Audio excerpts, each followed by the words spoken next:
Okay, we're here today with Mark Smoot, who is the executive director of the Bear Lake Chamber. So we're just going to ask some questions and find out what it is that he loves about this place and why you should love it too. So Mark, start off. Tell us a little bit about yourself and what brought you to Bear Lake. Well, been a vacationer here pretty much my whole life, but got in business up here in 2012 with my oldest son that started Epic Recreation, so recreation services business here in the valley.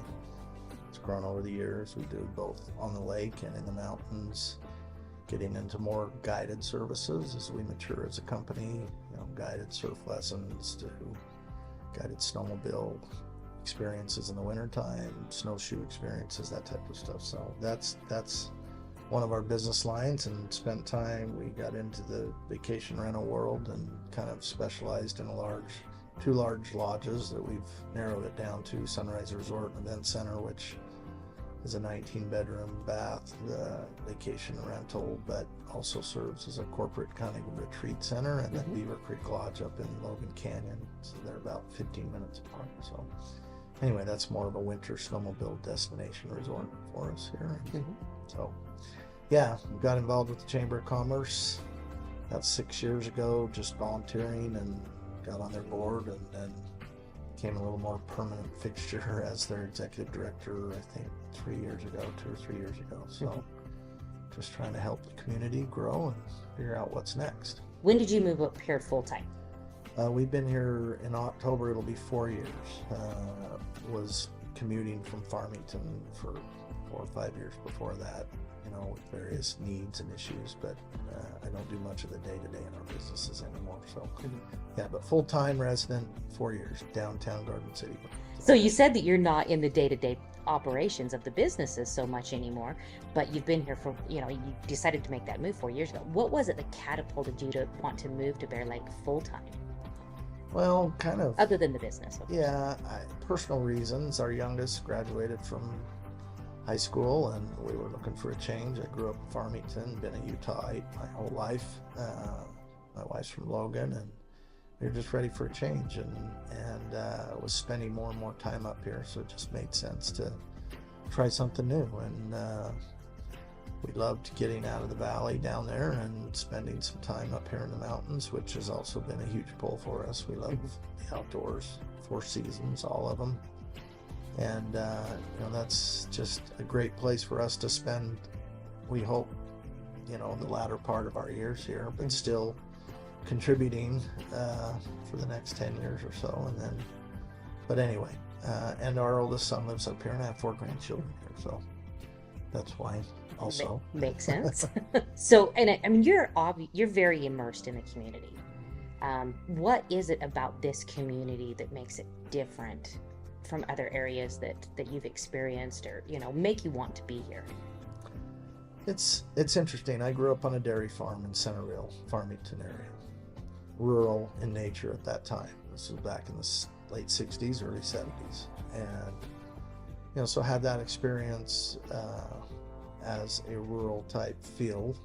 Now it's just a large neighborhood for Salt Lake and Commuterville, but this community, there's pros and cons in living in a small community. You don't have Walmart around the corner, Target. You have to plan a little better, but the pros are absolutely what we love, and that is the proximity to this beautiful lake, the mountains behind us, 4 seasons of wonderful, diverse things to do in the outdoors, the people that have continued to come to this valley are just been awesome to get to know new people and from all over. So I don't know, we enjoy the relationships. It's a little quieter. We're not in a so-called tight neighborhood that demands for raising children. So being able to have some peace and quiet, but also having people nearby that you can call up and go for a water ski at night, or go for a UTV ride, or have a barbecue on your back patio and enjoy it. So we like that quiet nature of it. With that, I mean, you've been experiencing the area for some time. What would you say is probably the greatest disadvantage or biggest struggle that we have in this community? 3 words: change is hard. Okay. But I have learned, as we've gone through this experience up here and working with business owners and working with local community, engaging through volunteer work, whether it's with our city or with the 4-H club or with, a new business that's in town, that change is hard for people, and human nature, just drives people to want to hold on to what they have, when in reality, that's kind of a frustrating position to be in life, because you can't live anywhere in the state of Utah right now. I sit on several statewide boards and am aware of growth challenges and, changes in diverse business structures, diverse opportunities that are coming into rural areas. But here specifically in Garden City, it is one that is really just trying to figure out what we want to be. I have gotten very good with people saying, when they tell you what they don't want to be, that's not a starter of a discussion, because if the answer is we just want to stay the same, I'm saying you're going to be very frustrated and disappointed in life, because nothing stays the same. And the reality is, we're going through, like the entire Intermountain West and state of Utah, we've doubled our population in the last 12 years. And the forecast by 2030 are another 1.5 million people coming here. And the studies that I've seen is they're coming here for 2 main reasons. Quality of life that's driven around 2 main focuses. Number one, the job opportunities. We're ranked the number 1 economy in the state, in the country, a place to start up new businesses. And secondly, the proximity and beauty of our outdoors that surround us. So those 2 things are driving people to communities like this. The whole advent of the internet, which might sound weird to people, but it is an advent. It is something new. It's a dynamic change in our lifestyles, and the ability to work. COVID was a game changer. We recognized serious, just the absolute growth that came from people discovering the outdoors, not only from local areas here, but from out of state and out of country. But it absolutely is something that we as a community, as business leaders, as government leaders, have got to work together to find out what we want to be and start planning for that. And that's the challenge. Property rights, laissez-faire, we've had good support of our government for business growth here. Land values have escalated like everywhere in the state and in the surrounding areas.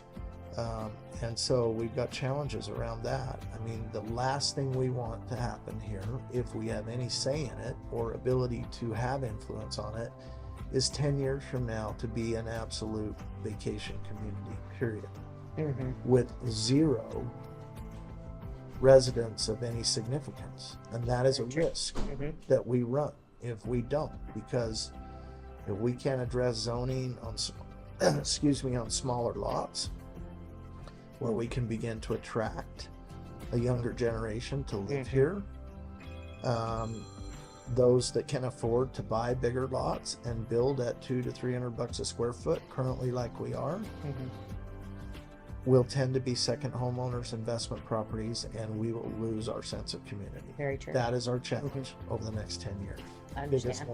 Housing is tied to it. Oh, it definitely is. I would agree with that. Which rolls into our employment force.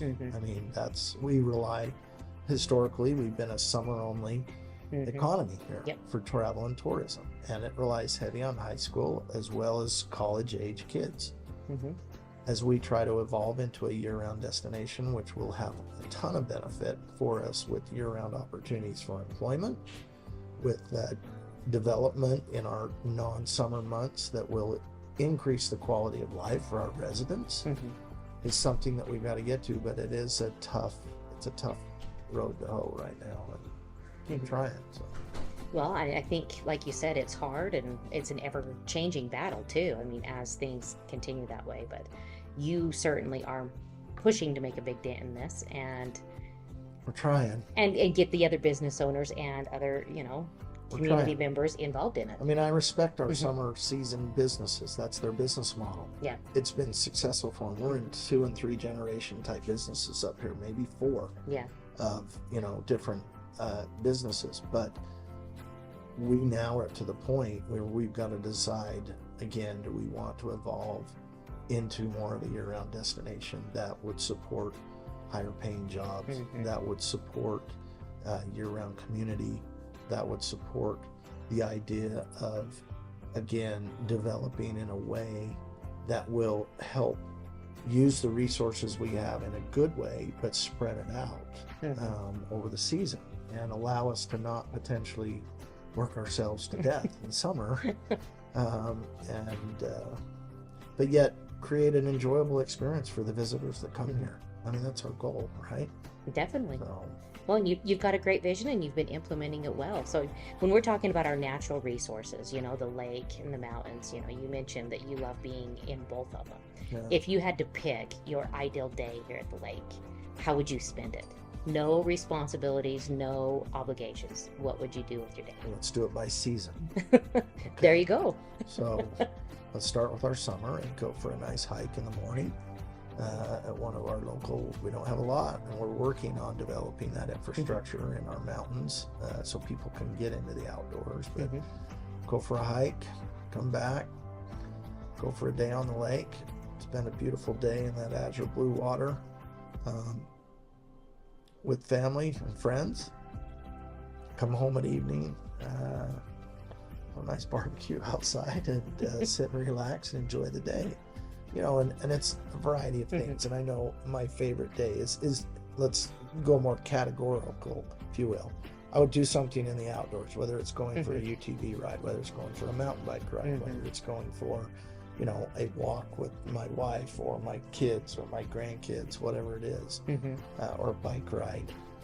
Those are things that I would do in the summer. In the fall, it's similar. We just have less people here competing. So go for the beautiful hikes in these falls as these colors turn. The lake is still 70, 60 to 70 degrees. They tend to calm down when there's less boats and jet skis out on the water. It is absolutely gorgeous. Again, the crowds thin down some, and you have an ability to go enjoy a nice shake and burger with your family and not wait too long in line.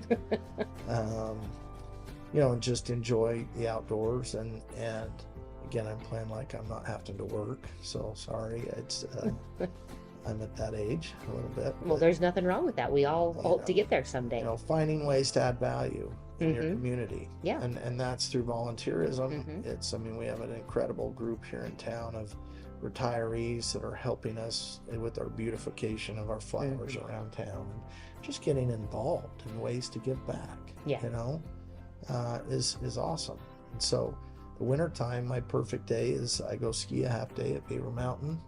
I'll work in the morning, be up there by 10, never wait in line on a Wednesday, grab lunch at the cafe up there, ski for 2 more hours, get 6 to 8 runs in, be back down here, enjoy the day. If I'm sore the next day, maybe we go for a snowshoe hike. I run a grooming program, so I love getting out in the doors and building some infrastructure on snow for people to enjoy the outdoors as well. So it's really focused around the outdoors, recreation, trying to stay healthy, and finding ways to give back in this community. So that's... Well, sounds like you just need to start running a program that people can follow you day after day and enjoy all the different areas and aspects that you have learned to love about this area. And that's something that our Chamber of Commerce absolutely is taking as serious, is how do we educate people here as to what they can do, how they can somewhat be a part of our community, just not be take, but give back in ways through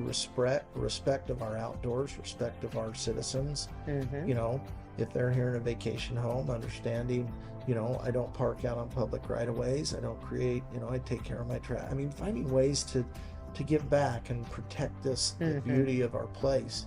is awesome. We can all live together, and understanding the rules that are around that is great. But educating, and we as a business community, we're about ready to have another brainstorm session on how do we truly tell our story about the winter.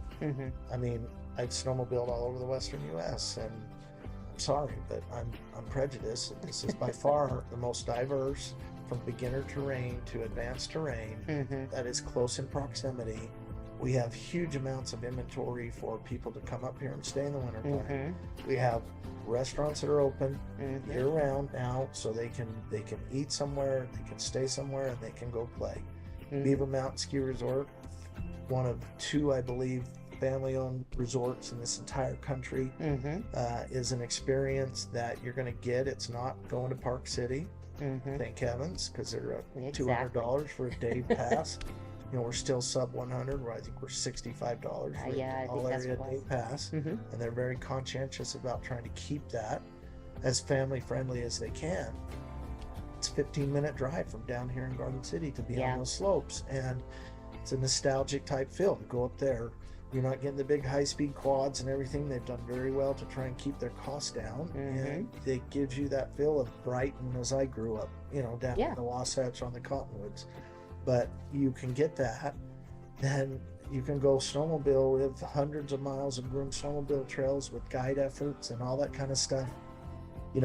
Helping people understand the beauty of this winter time. Because if we could make our January and February, visitor friendly, working with the city on making sure we've got snowmobile paths from the valley up for walking paths, even in the winter time. The beauty of this lake in the wintertime is unique as well. And you get out of the smog if you're just a Wasatch Front person, an incredible weekend getaway. There's no reason why we don't have a large crowd up here every weekend. Well, let's not tell too many people about it, because we kind of like those quiet days. So educate people on what they can do. You're wearing a Zips shirt and a Park City hat. Obviously, you're sporting several different companies there. And we're known for our raspberry shakes. What is your go-to shake, and where do you get it from? I can't answer that. What's interesting about that question is we just had a Memorial Day bingo event for our Chamber of Commerce, and we were going to have a best taste, a contest of impartial judges, bring them up, and all the shake shops bring in their shakes, and we were going to judge them based on taste tests. We had a baker test for our bakers here in town, wonderful items, for baked items. That went off well. We played bingo, and 10 minutes before the shake taste off, the power went out in the downtown area, so we didn't have it. Oh, God. So I can't answer the question of who has the best shake. Well, I didn't say who has the best shake according to the general public. What's your favorite shake? Whether it's a raspberry shake, a banana shake, what's your favorite shake? My favorite shake is a strawberry Oreo banana shake. So strawberry Oreo banana. Together. There you go. Or a chocolate almond roca. So that's it. Gosh, those sound fantastic. The reason Zips, they have a small cup, so I like the small shake. So there you go. There for sometimes. There you go. We do have a couple of those now that offer that mini shake. Oh, they're smart. They should. Yeah, I agree, because all of them are ginormous. Lots of ice cream consumed here. Yes, that's for sure. It's good to see a lot of people have different ideas of where their favorite shake is, so that's a success. Yep, all the lines seem to be just as long. So last question for you. Yeah. Have you seen the Bear Lake Monster? No, but another ironic thing about that is we have a paranormal exploratory group that is interested to come up here this January at our Winterfest activity and explore the historical sightings of the Bear Lake Monster. Oh, wow. And see if they, by chance, might be able to see it while they're here and understand the lore around it. So I have not. I've seen moose and elk trying to swim across the lake, and they might look like it, and then they turn around when they get out about a couple hundred yards. Yes. But no, have not seen You haven't seen it, but she exists. I know she does. You know it, huh? Yeah. But how do you know it? Because I've heard firsthand testimony of some people that say she exists. Oh, So, well, okay. I'll So you'll have to look for that come up- firsthand everyone testimony. will have to come up and look for themselves. We'll have to check it out. Come up in September and October and go for a boat ride. It's the best time. I agree. Boats are all gone. She gets a little less skittish. She might come to the surface. She might come out at that point. Yep. Okay. So, Well, thanks for taking time with us today, Mark. You're welcome. We appreciate your input and the service that you give this community.